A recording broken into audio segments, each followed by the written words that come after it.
Jenny, you had said that one of your kind of hot takes is that women's standards have gone up. So, care to elaborate a little bit on that? Yes, I'm happy to elaborate. And I'm very open. I'm very curious what other people say about this because this is such a like everyone has a personal take on that. And yeah, I have a podcast it's named Jenny from the Pod. So and we talk a lot about the dynamic in dating and relationships. And what I've noticed overall is that the standard I feel like that we have towards men has been going up, right? And has risen. Just and I know it's going to be contradictory. People say, "Oh my God, they're putting in less and less effort." But I truly believe that women have never been as liberated and independent as they are nowadays, especially if you're a smart woman who knows how to, have her shit together, who knows how to run her own business, who does her thing. Whereas if we compare it to, let's say, decades ago, a woman was almost forced to have a man. Like having a man and being married was way more tied to your social status, and it was way more tied to your financial needs. Like you needed a man in order to survive, in order to thrive, or there was a certain way people perceived you if you weren't married. And I think nowadays, as women don't need men financially to survive, and women don't need men in order to survive in society. It's just you either make my life better and we can build a partnership, or you're out. But I'm not going to be with a man because I'm afraid to be alone, or I need to have stability.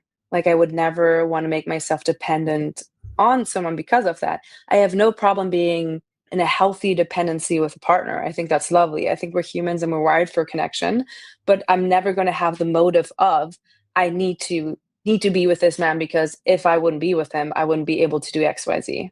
And I think there's a lot of women that are still learning how to navigate that like next level of self-love and self-respect. But I do see more and more women that just are not willing to put up with crap anymore that they had to put up with when it was, a different time and age. So I would like to chime in here just a little bit. Yeah. Growing up in Wyoming, I grew up in a very small town, and Wyoming actually was the first state to allow women to vote. So growing up, I never felt that women were oppressed there. It wasn't really a subject that really came up. Women worked, men worked. I mean, you find very few stay-at-home moms, and it's not necessarily from a financial standpoint, but women are encouraged to be independent and have educations and do things. And you don't find as much of the gender fighting up in Wyoming that you do in some of these larger cities. So when I moved to a larger city, I was kind of blown away by just the mentality of, kept women and women not having their own thing going. It wasn't that we needed to prove our independence. It was just something that, was good for anyone, whether I had a lot of friends that up in Wyoming, there's a lot of money. A lot of my friends have money. They didn't have to work necessarily, but a lot of them continue to get education. Some of them are teachers. Some of them, are accountants. They don't necessarily have to work, but that self-fulfillment, that independence was encouraged there. So I don't know. I guess growing up there, it was so different than what I've encountered in the cities. And it took me a while to really understand how growing up so in such different places can really shift people's lives. So you think that the women in Wyoming didn't need men the first? What do you mean by that? So you think that was one of the first places where women were starting to be independent? I don't know that. I mean, people get married young. They have their own sense of independence, but up there, marriage is a very valued sanctity, and partnerships as well. It's not this women don't need men or men don't need women. It's just have your own thing going, and if you align with someone, then that's even better. But I don't know.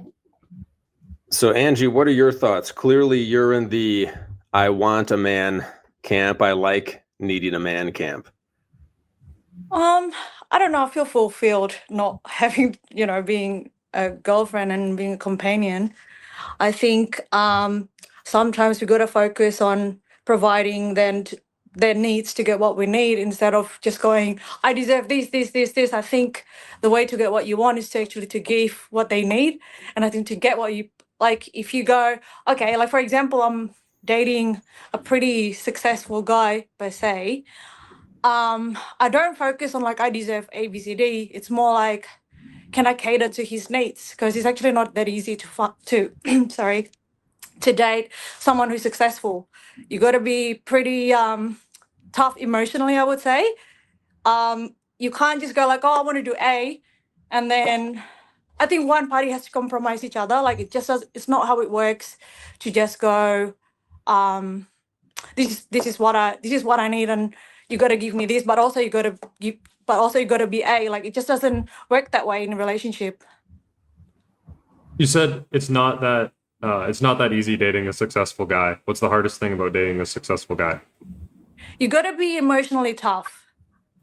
You can't be petty. You can't, if you are stressed, you can't give it to him. You got to be able to soothe yourself. Like you have to be emotionally independent. You can't be asking for assurance from him. Like you can't just go, oh, I'm sad today, I expect him to give me comfort. That's not how it works.